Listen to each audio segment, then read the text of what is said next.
Fala aí galera, tudo bem com vocês? Hoje a gente vai começar a falar sobre os índices hematimétricos. O que é isso? São padrões, são índices que conseguem mensurar, conseguem medir a qualidade e a quantidade dos eritrócitos, das hemácias. E hoje a gente vai falar sobre as hemácias, ou melhor, o índice hematimétrico chamado hemácia. O índice hematimétrico ou hemácia tem a função aí de nos dar os valores, a quantidade dos eritrócitos. A gente também tem outros índices hematimétricos que a gente também vai discorrer mais para frente. O que a gente vai ver aqui nesse vídeo então? A gente vai ver, como é que é feita a contagem, alguns valores de referência também, porque a gente pode ter alteração de acordo com a idade, com o sexo, e além disso também alguns fatores interferentes. O que pode alterar aí na contagem desses eritrócitos, para mais ou para menos? Então, pessoal, para a realização dos exames, dos testes, as hemácias, os eritrócitos, eles são contados aí em milhões ou 10 a sexta. Isso por milímetro cúbico ou microlitros. Valor de referência X. Esse X aqui representa, na verdade, que a gente pode ter uma variação de acordo com o sexo e com a idade também. Nas mulheres, claro que isso aqui é uma referência. A gente pode ter variações da empresa, do laboratório que realiza esse teste, mas foge muito pouco disso aqui, certo? Nas mulheres, a gente tem aí um valor normal entre 4 a 5,6 milhões. Nos homens, a gente tem um valor maior, de 4,5 a 6,5 milhões. Nas gestantes, a gente não tem uma variação tão grande assim. 3,9 a 5,6. Em recém-nascidos, pessoal, a gente tem o valor aqui igual aos valores das mulheres, 4 a 5,6.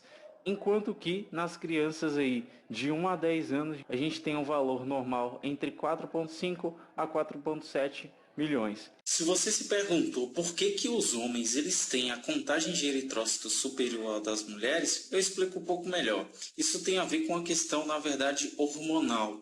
Os homens, pessoal, têm os hormônios que são chamados de andrógenos, são eles que vão dar as características sexuais secundárias masculinas. Eles têm a capacidade de sensibilizar o tecido eritroblástico, tecido que vai dar origem aos eritrócitos, ao hormônio que controla a produção desses eritrócitos, que é a eritropoetina. Enquanto que nas mulheres, os hormônios que são chamados de estrógenos, esses hormônios desestimulam a produção aí dos eritrócitos ou da eritropoese. Aliás, a gente tem um vídeo aí sobre eritropoese, importante que você assista também. Então é isso que acontece. O que se sabe bem, pessoal, que ocorre em ambos os sexos é que a partir dos 65 anos se nota que há uma redução, porém é variável, não tem preciso a numeração, a redução aí dos eritrócitos, mas a partir dos 65 anos ocorre um decréscimo na produção desses eritrócitos, ocorre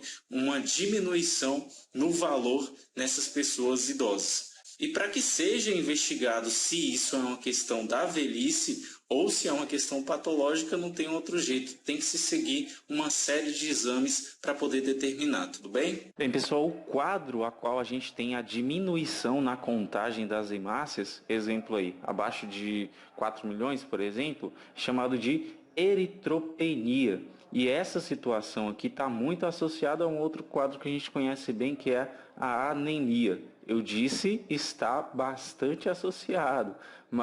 Isso porque a gente pode ter anemia com valores de contagem superiores à referência, certo? A gente não pode sempre associar uma coisa a outra. A gente deve suspeitar até porque temos outros testes para que a gente chegue a essa conclusão, certo? Então, contagem abaixo da referência, eritropenia bastante associado à anemia.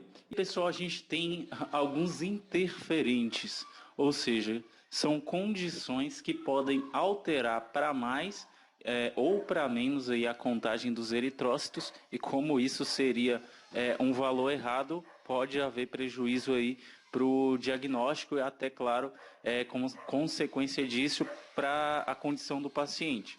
Aí eu trouxe algumas aqui, Primeira delas que a gente pode ter essa contagem alterada são nas leucocitoses acentuadas, que é quando a gente tem a produção dos leucócitos de forma exacerbada. Então, esses leucócitos, com essa alta produção, podem ser contados como hemácias também, certo? Isso é muito raro, mas pode acontecer.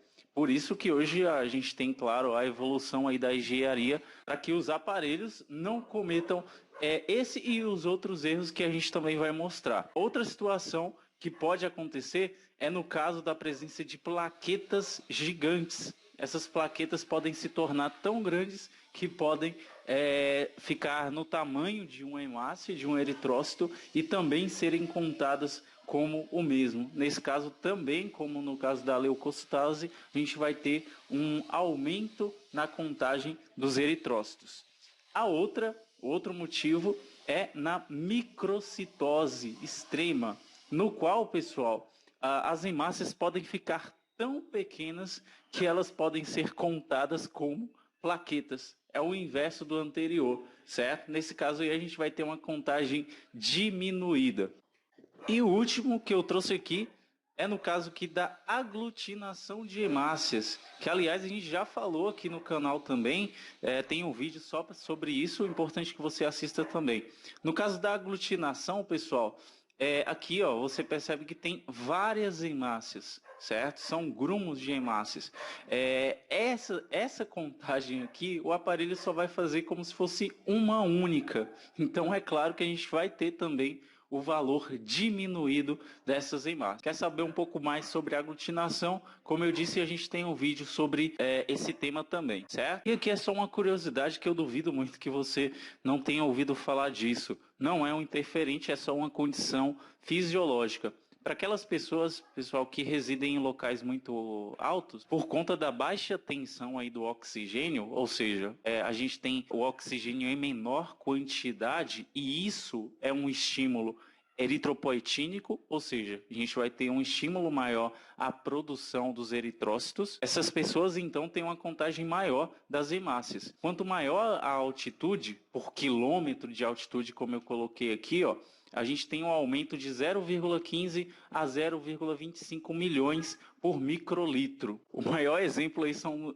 no futebol, quando os times brasileiros vão disputar na altitude, sentem uma certa dificuldade por conta da pouca quantidade de oxigênio, enquanto que os jogadores que já residem lá têm uma característica de velocidade, um maior desempenho físico, porque vai ter uma maior oxigenação. Eles têm uma produção maior, então uma oxigenação maior também. As referências utilizadas foram o hemograma aí do Renato Failassi, das páginas 58 a 60, o Hematologia e Hemoterapia das Terezinhas, página 19, e o Manual de Hematologia da Terezinha Lorenzi, na página 79. Então é isso aí, pessoal. Muito obrigado por ter visto o vídeo até o final. Se possível, deixa aí o seu like, compartilha também em suas redes. Se você viu esse post aqui lá no Facebook, deixa um joinha lá também. Se viu no Instagram, deixa o seu curtir. É importante, claro,